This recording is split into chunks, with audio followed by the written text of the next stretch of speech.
Hello friends, welcome back. अभी हम discuss करने वाले हैं जीडीपी ग्रोथ रेट के बारे में। Financial year 2020-21। अभी क्या है कि एनओसी ने यानी कि 31 मई को एनओसी ने एक डेटा रिलीज किया जिसमें कहा जीडीपी ग्रोथ रेट जो कि 2020-21 के फाइनेंशियल ईयर में क्या है, और जो लास्ट क्वार्टर है यानी कि Q4 of this financial year उसमें किस तरीके से डेवलपमेंट हुआ है, इसके बारे में कुछ एनओसी के द्वारा डेटा दिया गया है। तो सबसे पहले इसमें जीडीपी ग्रोथ रेट की बात की गई है और इसमें कहा गया है कि पूरे फाइनेंशियल ईयर में ओवरऑल जो आपका जीडीपी ग्रोथ रेट है उसमें कॉन्ट्रैक्शन देखने को मिला है, और वो कॉन्ट्रैक्शन 7.3% का है, यानी कि जीडीपी ग्रोथ रेट -7.3% ये देखने को मिली है, यानी कि पूरे फाइनेंशियल ईयर में 2020-21 में। यहाँ पर आपको जो ये फिगर अटैच किया गया है इसमें आप देखिएगा कि ये पहला आपको फाइनेंशियल ईयर हो गया, ये दूसरा फाइनेंशियल ईयर, ये तीसरा और चौथा। तो पहले फाइनेंशियल यानी कि अप्रैल से लेके जून तक का समय, तो ये लॉकडाउन का समय था 2020 में। आपको याद होगा यहाँ पर जो जीडीपी रहती है फर्स्ट क्वार्टर में वो -24.4% के हिसाब से रहती है, और वहीं सेकेंड क्वार्टर जो रहता है यहाँ पर भी -7.3 के हिसाब से रहती है। लेकिन जो लास्ट के 2 क्वार्टर होते हैं यहाँ पर आपको थोड़ा सा पॉजिटिव ग्रोथ रेट देखने को मिलता है, जिसमें Q4 में आपको 0.4 और Q3 में 0.4 और Q4 में 1.6 के हिसाब से पॉजिटिव ग्रोथ रेट होता है। ठीक है, यहाँ से एक इन्फ्रेंस आप निकाल सकते हैं कि जो हमारा भी लास्ट का फाइनेंशियल ईयर रहा 2020-21 में, उसमें लास्ट के जो 2 क्वार्टर्स रहे हैं यहाँ पर आपको पॉजिटिव ग्रोथ रेट देखने को मिला है, और वहीं इनिशियली के जो 2 क्वार्टर्स रहे यहाँ पर आपको निगेटिव ग्रोथ रेट देखने को मिला है। ये एक इन्फ्लुएंस यहाँ से निकाला गया। ठीक है, इसके साथ साथ अगर हम पूरे ईयर वाइज की बात करें तो ईयर वाइज में देखेंगे कि इन 5 सालों में, जैसे कि ये फर्स्ट 2, 3, 4 एंड 5 ईयर्स यही फाइनेंशियल ईयर है, तो कभी कभी एग्जाम में आपको पूछा जाता है प्रीलिम्स में कि बताइए कि लास्ट 5 ईयर्स में इंक्रीजिंग ट्रेंड रहा है या डिक्रीजिंग ट्रेंड रहा है, पिछले डिकेड में किस तरीके का ट्रेंड है, इंक्रीजिंग है या डिक्रीजिंग है कंटिन्यूसली। तो इस तरीके के जो प्रीलिम्स में आपको स्टेटमेंट आते रहते हैं, तो इस चीज़ का खासा आपको ध्यान रखना है कि इन पीछे 5 सालों की अगर बात करें तो यहाँ पर लगातार आपको डिक्रीजिंग ट्रेंड ही देखने को मिलेगा। ठीक है, लास्ट 5 ईयर में आपको लगातार डिक्रीजिंग ट्रेंड ही देखने को मिलेगा, तो इंक्रीजिंग ट्रेंड का तो सवाल ही नहीं है। साथ ही साथ अगर ये पूछा जाता है कि पिछले डिकेड में लगातार आपको डिक्रीजिंग ट्रेंड देखने को मिला है, तो इसकी बात करते हैं तो यहाँ पर ये देखें 2015-16 और 16-17 का जो यहाँ पर डेटा है ये 8 है और ये 8.6 है, तो लगातार डिक्रीजिंग ट्रेंड तो नहीं है, क्योंकि बीच में थोड़ा सा ये पॉजिटिव हो जाता है, 8 से ये ज़्यादा हो जाता है, तो ये बीच में प्रॉब्लम क्रिएट करता है। तो लगातार डिक्रीजिंग ट्रेंड होगा क्या? लगातार डिक्रीजिंग ट्रेंड भी नहीं होगा। क्या लगातार इंक्रीजिंग ट्रेंड है? बिल्कुल नहीं है, क्योंकि इसके बाद देखेंगे लगातार ये इकोनॉमी गिरती ही जा रही है। तो दोनों स्टेटमेंट जो होंगे लगातार डिक्रीजिंग और लगातार इंक्रीजिंग एक पूरे डिकेड के कंसर्न में, तो वो गलत हो जाएंगे।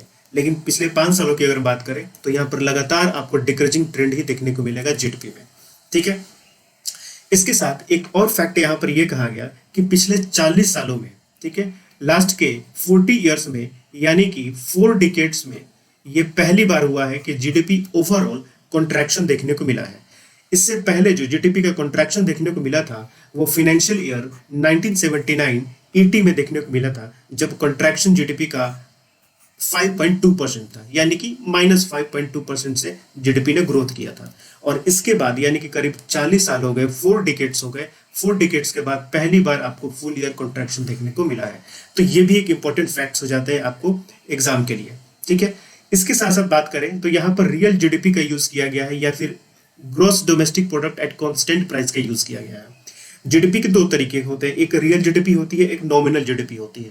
तो नॉमिनल जीडीपी जो होती है, नॉमिनल जीडीपी की अगर हम बात करें तो ये क्या होता है कि जो रियल जीडीपी होती है प्लस उसमें इन्फ्लेशन आप कर दें, तो इन्फ्लेशन को ऐड कर देते हैं तो नॉमिनल जीडीपी निकलती है। ठीक है, तो यहाँ पर रियल जीडीपी की बात की गई है, तो रियल जीडीपी जो होता है एक कांस्टेंट ईयर डिसाइड किया जाता है, जो कि यहाँ पर 2011-12 है, इसके बेसिस पर इसको मेजर किया जाता है। तो या तो रियल जीडीपी कहा जाए या फिर जीडीपी एट कांस्टेंट प्राइस कहा जाए। तो जब कांस्टेंट प्राइस की हम बात करते हैं यानी कि हम उस बेस ईयर की बात कर रहे हैं, तो बात एक ही हो जाती है। ठीक है, तो दोनों में से कोई भी कह सकते हैं। ये नॉमिनल जीडीपी नहीं है क्योंकि इसमें इन्फ्लेशन इंक्लूड नहीं हुआ है।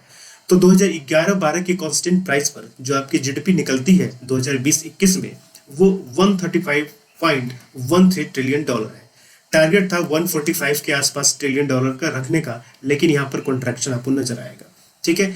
यहाँ पर यह भी कहा गया कि अगर हमें 145 ट्रिलियन के साइज को पाना है तो जो करंट फाइनेंशियल ईयर है यानी कि 2021-22 का जो फाइनेंशियल ईयर है, यहाँ पर आपको ग्रोथ रेट 10 से 11% चाहिए। क्या ये पॉसिबल है? ये बिल्कुल पॉसिबल नहीं है, क्योंकि कोविड का सेकेंड वेव अभी चल रहा है।